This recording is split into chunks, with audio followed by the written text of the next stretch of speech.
So, hi, I'm Carol Greco from the University of Pittsburgh, and I feel really lucky to be here with Brian Carcato, who is a physical therapist here at the University of Pittsburgh.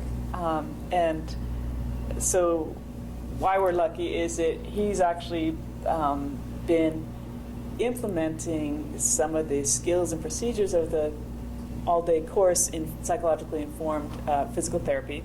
And so it's here to kind of talk with us about how that's been going. So thanks for being here. Yeah. So I guess one of the things that I was curious about is, do you get to actually use the start back and then use that as like a way to start talking with the patients about the approach? Or Yes. tell us a little bit about that? Yes, we do, yeah. For all of our low back patients, our patients get the start back tool. That's part of their registration process. Oh, okay. They complete that. After that's scored, that's brought back to us. We review the responses prior to seeing the patient, so we can formulate some interview questions based on the responses. Okay. And so you sort of look at it, think about it a little bit, figure out what might be a good approach, and then what do you actually do in terms of communicating, with the patient and introducing this whole approach? Sure. If sure. you do. Yeah. Usually from the start back scores, they're either low, medium, or high risk. Okay. They're divided into those categories. Okay. For the low and medium risk, sort of treat them as usual. Okay. For the ones that score high risk, that's when we sit down, take a look at their responses, and formulate some questions. And as far as the communication with the patients, what we do is, instead of bringing the form right into the treatment program, treatment room, and discussing the responses, I think that's good. we don't do that. Good. We don't do that. Good. We talk about, based on some of your responses from your questionnaire, we feel like you'd benefit highly from the way you feel and cope about your pain, as well as integrating some traditional physical therapy approaches, and ask them, does that sound like a reasonable strategy to you? Or does that seem acceptable to you? And I would say most of the patients feel like, yes, that's acceptable, and they're in agreement. And that's what we want to do. We want to form that shared partnership in the recovery. I see. Okay. And they seem to understand. They seem to understand, and they seem willing, it sounds like. They do. Some of them have questions, and we just elaborate on that, Okay. what that will involve, about the pain coping skills and some of the graded approaches that we will cover in the program. Great. That sounds very positive, because it's like you say, it really can start setting that foundation of that collaborative relationship. It's very important. Cool. So while we're kind of on the topic of communication, I wanted to just ask you whether there are any other examples of sort of altering your communication style with patients, not so much just about the start back, but during the physical therapy. There is. Examples? Yeah. There are. Okay. There Okay.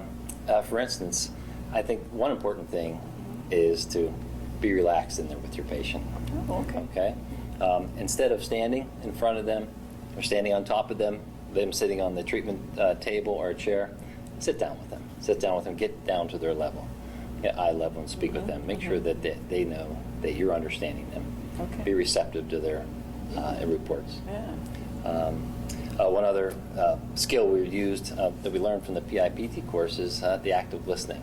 Okay. And the motivational learning, or motivational interviewing. Okay. For instance, ask open-ended questions. Allow them to elaborate more. Instead of just asking simple, direct questions, we get limited information from that. So this open-ended style of communication provides a lot more information from us, and it also allows us to better understand how the patient is feeling. Well, I bet it leads to a very different experience for the patient too. Answering a yes/no question. You ask me a yes/no question, I'm not going to be too convinced that you really care about what I'm thinking. Right. But when you ask me an open-ended, you're wanting to get to know me. So That's right. And they may have not had this experience in the past. I think after these conversations, many patients say, "Thank you for listening." wow. Yeah. That's nice. Yeah, that must be nice for you as a physical therapist. Yeah, to hear. it's surprising in a way. Yeah. I mean, in the past, you've seen many other clinicians before, and maybe they haven't offered them, the time that we have just in the 5 minutes that we spoke Wow. with them. So yeah, that's really cool to hear about, because it's like obviously the patient appreciates it, and then from what I surmise from just looking at you right now is that feels pretty good to you to have that kind of communication and to be thanked. does. So it's like it helps your job a little bit. Maybe. It does. With some patients that maybe you hadn't necessarily always had that kind of a relationship with. You know what I mean? The more challenging people that maybe challenge your skills a little more. That's correct. I think in the past, before we had these skills, we didn't really know how to manage those patients. Yeah. You know, we were a little bit intimidated, you know, by the reports, by their surveys, by how they presented. Right. And this approach allows us to really open up the conversation and sort of get on the same level Exactly. and form that shared partnership and that foundation, that trusting relationship that we need.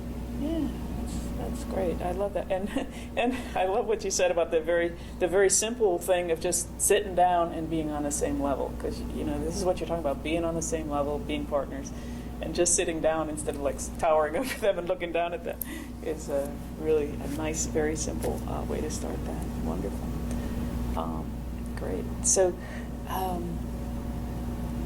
Yeah, so really laying that foundation of the trusting relationship and really being interested. It's you definitely using those more open communication skills. How about any? Have you had the opportunity to use any of the either pain coping skills training with the patients, or either the graded activity or graded exposure? And how has that been? If you've been able to do that? One example of a graded activity. Okay. I had a patient, a young mother.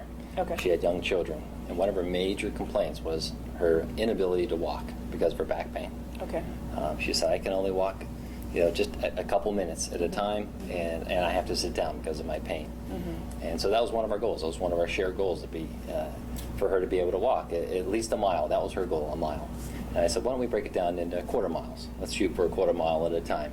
And she was in agreement with that. So that was our shared goal. So one of our first initial treatments, we decided to walk on the treadmill. We said, okay, let's take a walk on the treadmill. Let's see what you can do. Okay, and she was a little bit fearful because she said, oh, that's walking. I'm not sure how it's going to work out. So we got on the treadmill, and the first thing we did was start talking about her family. Okay. In my mind, that was a little distraction technique. Yeah. We asked about her children, how old they were, what they did, where they went to school, and she was lighting up talking with them. And she was walking, and she looked pretty good. Mm-hmm. Several minutes later, she said, oh, I think I have to stop. And I said, because of pain or what? She said, it's hurting me pretty good. I didn't want to push it on the first day. Mm-hmm. Mm-hmm. So we slowly stopped the treadmill. We took a look at her distance, and she was at a quarter mile. And that was something before. And she hadn't thought she'd be able to do that. Exactly. Oh. So just that small distraction technique helped her walk at least a quarter mile. I gave her a great job, nice job. We didn't feel like you can walk that far. You didn't think you could. And she said, no, I didn't think I could. Uh-huh. So, and that was an example of a graded activity. And I explained to her the process. Okay. Now, that's your quota, that's your baseline. And we're going to build upon that each visit. Okay. And she was in agreement with that, and she was looking forward to it. She was actually happy that she was able to do that day. That's great. Oh, that's a wonderful story. Excellent example of how, you know, we can use that just genuine human relationship and really be helpful to the patients and help them to know that they can maybe do more than they even thought they could. Just by being there with them is very helpful. Any other examples of teaching either pain coping skills or anything else you want to let us know? I can recall an episode with the deep breathing technique. Okay. It took a little time to teach the patient. Yeah. Some of them have tried it before, but this one particular patient never tried it before. We sat down in a quiet room, and that's one of the challenges in a busy clinic, is to find an area in the clinic that's quiet enough to teach this, so there's no distractions. There's never going to be no distractions, but right, yeah. right, yeah. So in this case, we went over the deep breathing skill. Mm-hmm. Contact cueing was important, which means contact cueing. Oh yeah, which means putting a hand on the shoulder, on the abdomen, asking her to breathe. But this is, in one particular case, we want to make sure that we ask the permission before we do this. We want to explain the process to them before we lay our hands on the patient. Of course. She was able to practice that, and we asked her to reinforce that and practice that at home. And in this one particular patient, she found it somewhat difficult to practice that at home because of the areas that she didn't have to practice. She couldn't find an area that she could practice this properly.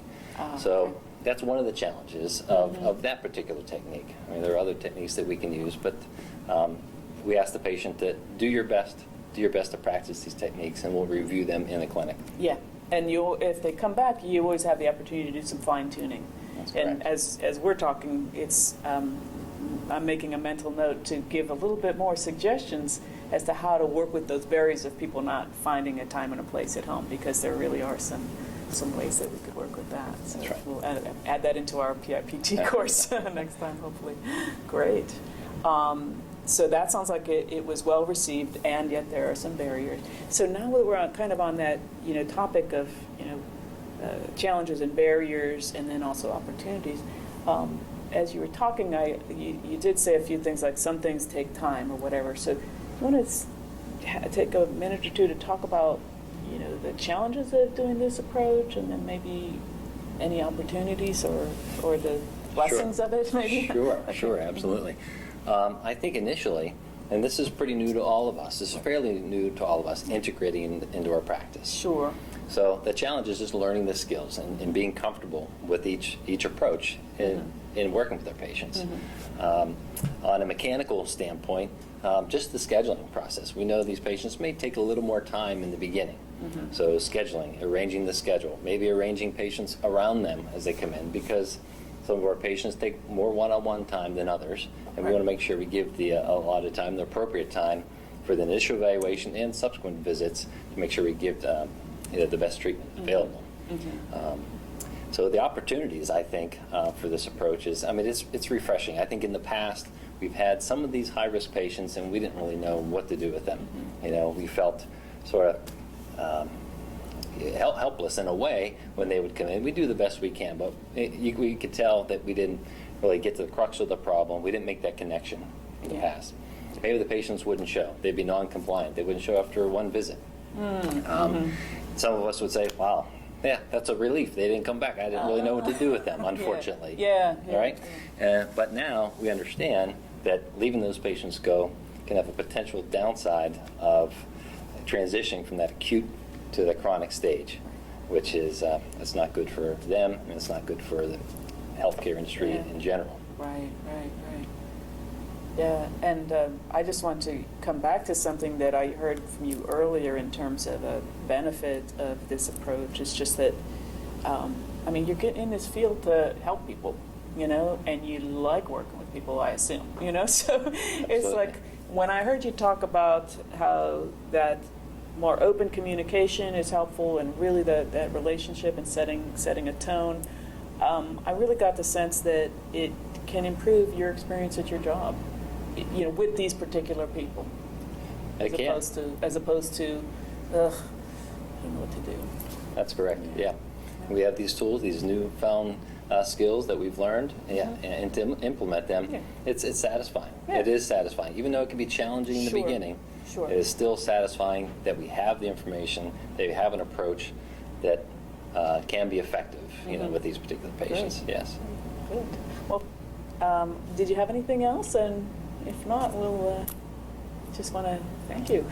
I thank you very much. I appreciate it. Again, these are new skills that we're implementing into the clinic. Giving it a try. And I think it's going to improve our care overall with these high-risk patients. Yeah, so thanks so much for giving us this realistic, perspective from the clinic. And thanks again for being here. You're welcome. All right, take care. Thank you.